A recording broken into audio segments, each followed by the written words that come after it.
Hello students, this is the second lecture of electrostatics, and the topic to be covered in this video will be the methods of charging. So it includes three methods basically. One is friction, second is induction, and third is conduction. In last lecture we have studied about the charge and the properties of charge. So here we are going to study how to charge a body. So three major methods we are going to discuss here. So let's get started with the first one. The first one is your friction. Okay. So friction is basically used to charge the insulators. So you can charge an insulator using this method. What you have to do is you have to take two bodies, say A and B. You have to rub them. Right? If you start rubbing them, what you will observe that a body which has loosely bound electron will release the electron, and the body which has tightly bound electron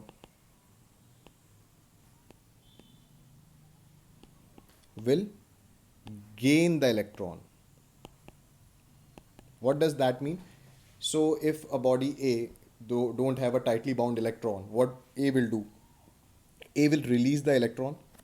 So as a result, A will get positively charged, and whereas B will get negatively charged as it accepts the electron.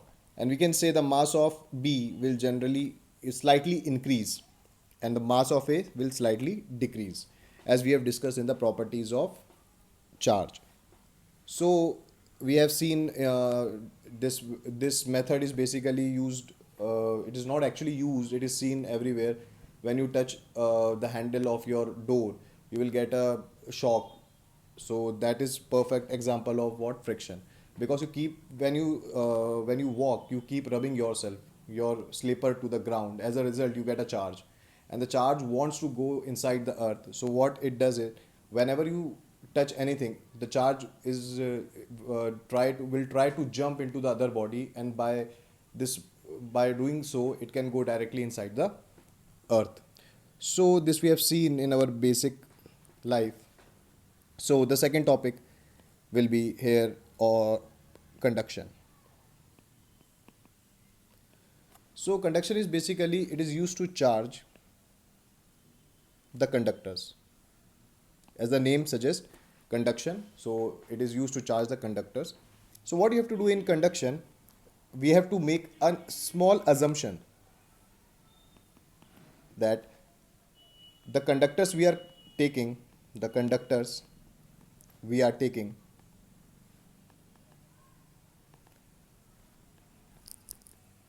will be of same dimension and material. Why we have taken this assumption, we will discuss. So say I have taken another two bodies, A and B. Say the body A have charge Q and the body B have charge 2Q. Right? What you have to do is you have to just join these two bodies. Once you join the body, the charge get added algebraically, and it will spread over the whole body A and B. So what you have to do is we have to add these two charges. So what is Q plus 2Q? That will be 3Q. So the net charge on both A and B will be 3Q.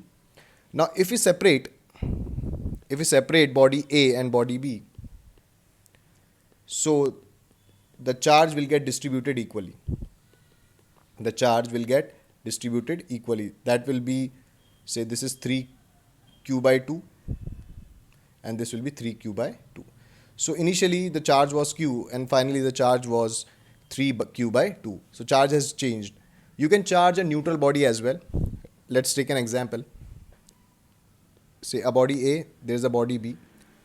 Assume that the body B is neutral. What does neutral means? We have discussed neutral means number of protons should be equals to number of electrons, right? So say the body A have charge Q, right? So what we do is we just touch body A and B. So the net charge will be distributed over A and B, say because it has charge q, so the whole charge q will be distributed, and once you separate them,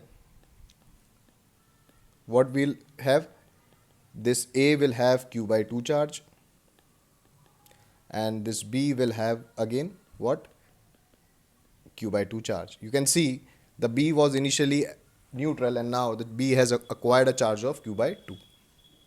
So you can charge anybody using this method of conduction. So this assumption, now you can understand what this assumption means. We have taken the conductors to be of same dimension in material. That's why the charges are getting distributed equally. If say a body A and a body B, if body A is bigger than body B, then this won't happen. Means the charge will not get distributed equally. Then it will get distributed according to its capacities. This we'll study in the next chapter, which is capacitance. Right? So this is about the conduction. So this topic is used, this phenomena is basically used in many numericals that we'll discuss in Coulomb's law, how conduction plays an important role, right? Now the third point is induction. Okay, right? So induction is also used to charge conductors.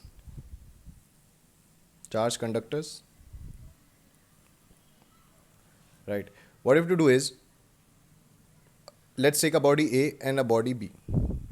Body A is what? Say positively charged, and body B is neutral. Right?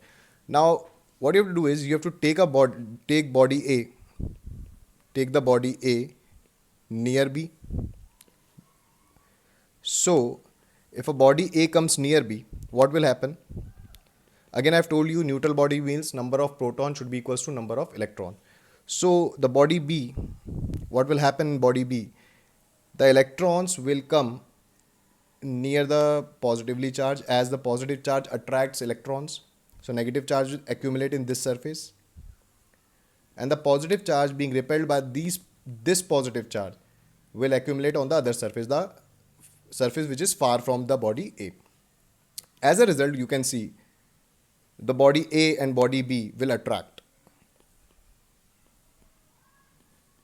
each other, and definitely it is a temporary phenomena.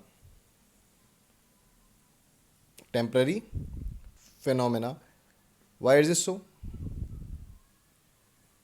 As soon as you take the body A away from body B, the body B become again neutral as earlier. So what you have to do is, if you take a body A very close to body B, what will happen? The negative charge get induced. This is the induced charge, right? This is what the induced charge. Induced charge will go on the surface which is near to body A, and then as a result it will attract each other. So here comes an important conclusion.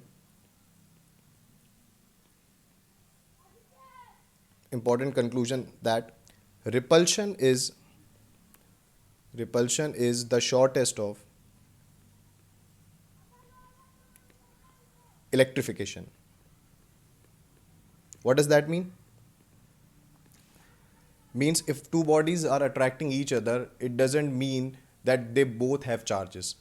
One can be neutral. You can see in this induction process, if you can see a body A is brought near body B which was neutral, but still they are attracting each other. You cannot say body A and body B may have some charges. Body B can be neutral. So if two bodies are attracting,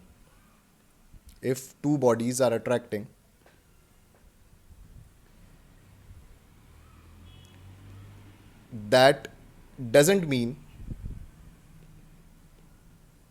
both have charges. Both are charged, we can say. Both are charged. So in this, body B is neutral and still it is charging. But in case body A and body B, if they are repelling, that means they both have charges. That's why I have said repulsion is the short test of electrification, right? It is U. Repulsion is the short test of electrification. So if I elaborate it further, in your junior classes you have studied, if there are two charges, say like charges, positive and positive, they will repel each other. We have discussed in the previous lecture. The negative and the negative will also repel. And if the charge is positive and the charge is negative, they will attract. So these are only valid when the charges are point in nature. If the charges are point in nature, then this phenomena will happen always. But if a body is big, say what I have said is I have taken a body A which is very large, a big body which is positively charged, and a very small body which is charged but with the same nature, but it is small. So if you take body A, if you take body A near body B, then what will happen? This A body will induce, the charge will be induced in body B. The charge will be induced. The charge will be induced in body B of dissimilar nature. Dissimilar nature. This is the important point to remember. If they will ask you in the process of induction, what charge is induced, it is the similar one or it is a dissimilar one. So it is a dissimilar one. That means afterwards we can say the body A is positively charged, it won't get affected.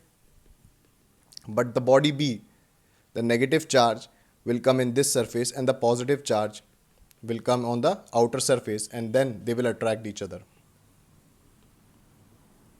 So you cannot say two positively charged bodies will always repel. You can say they can attract, they can repel also. So induction plays this